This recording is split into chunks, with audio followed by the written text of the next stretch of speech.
അതിൽ PG സുരേന്ദ്രൻ പറയുന്നുണ്ട്, 4 തവണയാണ് ശബരിമല ക്ഷേത്രം തീക്ക് ഇരയായത്, എന്നിട്ടും അവിടുത്തെ ആത്മീയ ചൈതന്യം നഷ്ടപ്പെട്ടിട്ടില്ല എന്ന് പറയുന്നുണ്ട്. 4 തവണ തീക്കിരയായിട്ടും കാടിനുള്ളിൽ ചൈതന്യത്തോടുകൂടി നിലകൊള്ളുന്ന ആ ശബരിമല ക്ഷേത്രം സമത്വത്തിന്റെ പ്രതീകമാണ്. അത് നീയാകുന്നു, ജീവാത്മാവും പരമാത്മാവും അത് നീ തന്നെയാകുന്നു. അകത്തിരിക്കുന്നതും അയ്യപ്പൻ, പുറത്തു നിൽക്കുന്നതും അയ്യപ്പൻ എന്ന് ശ്രീകുമാരൻ തമ്മിൽ പാടിയതുപോലെയാണ്. എന്നിലും നിങ്ങളിലും ദൈവമുണ്ട്.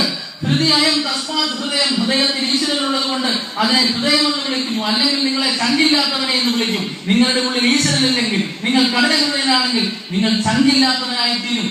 ഹൃദയമുള്ളവൻ ഈശ്വരനെ കാണുന്നു, മുന്നിൽ നിൽക്കുന്ന സഹോദരൻ ഈശ്വരനെ കാണുന്നു. അതുകൊണ്ടാണ് സഹൃദയൻ എന്ന വാക്ക്.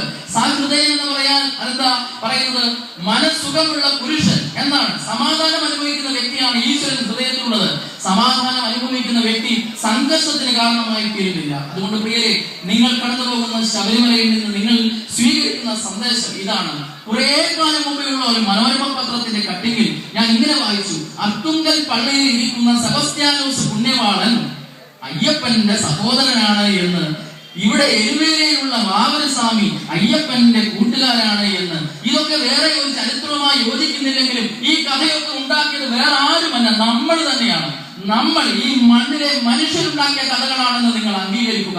എന്തിനാണ് അവരങ്ങനെ കഥകൾ ഉണ്ടാക്കിയത്? തമ്മിലടിക്കരുത്, സ്നേഹത്തിൽ ജീവിക്കുക. നിങ്ങൾക്ക് ഇഷ്ടമുള്ള വഴികളിലൂടെ, നിങ്ങൾക്ക് എളുപ്പമാർന്ന വഴികളിലൂടെ നിങ്ങൾ ദൈവാന്വേഷണം നടത്തി ആ ആത്മീയ ചൈതന്യത്തിന്റെ ഏക ശക്തിയുടെ ഭാഗമാകുവാൻ ശ്രമിക്കുക. ആ നിങ്ങളുടെ തീർത്ഥാടനം തുടരുക. മണ്ഡലകാലത്ത്, തീർത്ഥാടന കാലത്ത് ജാതി ചോദിക്കരുത് എന്ന് ഹൈന്ദവ നിഷ്കർഷയുണ്ട്.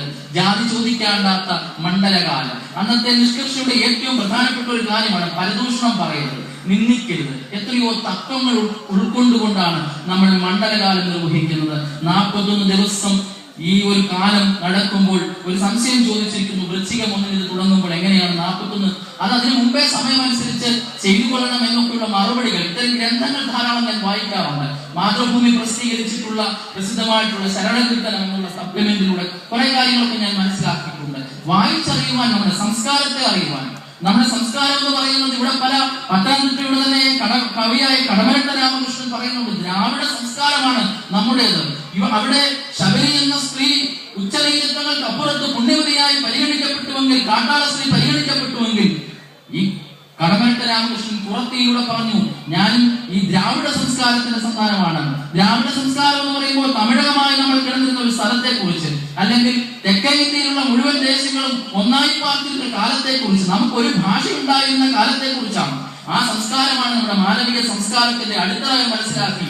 നാം ജീവിക്കുന്ന ഗ്രാമമാണ് നമ്മുടെ ചൈതന്യവത്യായ ഓർമ്മ എന്ന് മനസ്സിലാക്കി തീർച്ചയായും നമ്മുടെ മാനവിക സൗഹൃദത്തെ വളർത്തി വിശ്വലോകത്തിന് തന്നെ ഒരു മാതൃകയായി മാറുവാൻ, ലോകാസമസ്ത സുഖിനോ ഭവന്തു എന്നുള്ള വലിയ തത്വത്തെ ലോകത്തോട് പ്രഘോഷിക്കുന്ന വേറെ ആർക്കും അത് പ്രഘോഷിക്കാൻ കഴിഞ്ഞിട്ടില്ല. ആ ഭാരതത്തിന്റെ സന്താനങ്ങളാണ് എന്നുള്ള പൂർണ്ണബോധ്യത്തിൽ അടിസ്ഥാനപരമായി ഭാരതത്തിന്റെ പൗരനാണെന്ന്, ആ പൗരന് ആത്മാവിഷ്കാരത്തിന്, സ്വതന്ത്രമായി ജീവിക്കുന്നതിന്, സ്വതന്ത്രമായി ദൈവാന്വേഷണം നടത്തുന്നതിന്, അവനവന്റെ അഭിപ്രായങ്ങൾ പറയുന്നതിന് എല്ലാമുള്ള തികഞ്ഞ സ്വാതന്ത്ര്യവും അവകാശവും ഇവിടെ ഉണ്ട് എന്ന് പരസ്പരം അറിഞ്ഞു മാനിച്ചു ജീവിക്കുവാൻ നമുക്കിടയാകട്ടെ. പ്രിയപ്പെട്ട അയ്യപ്പന്മാരെ, പ്രിയപ്പെട്ട തീർത്ഥാടകരെ, നിങ്ങൾക്ക് സമസ്തമായ സന്തോഷവും മോക്ഷപ്രാപ്തിയും ചൈതന്യവത്തായ തുടർ ജീവിത കാലങ്ങളും എല്ലാം ആ സന്നിധിയിൽ നിന്ന്, ഏകദൈവത്തിന്റെ സന്നിധിയിൽ നിന്ന് ലഭിക്കട്ടെ എന്ന് ആത്മാർത്ഥമായി പ്രാർത്ഥിച്ച് അനുഗ്രഹിച്ച് എന്റെ വാക്കുകൾ ചെയ്യും.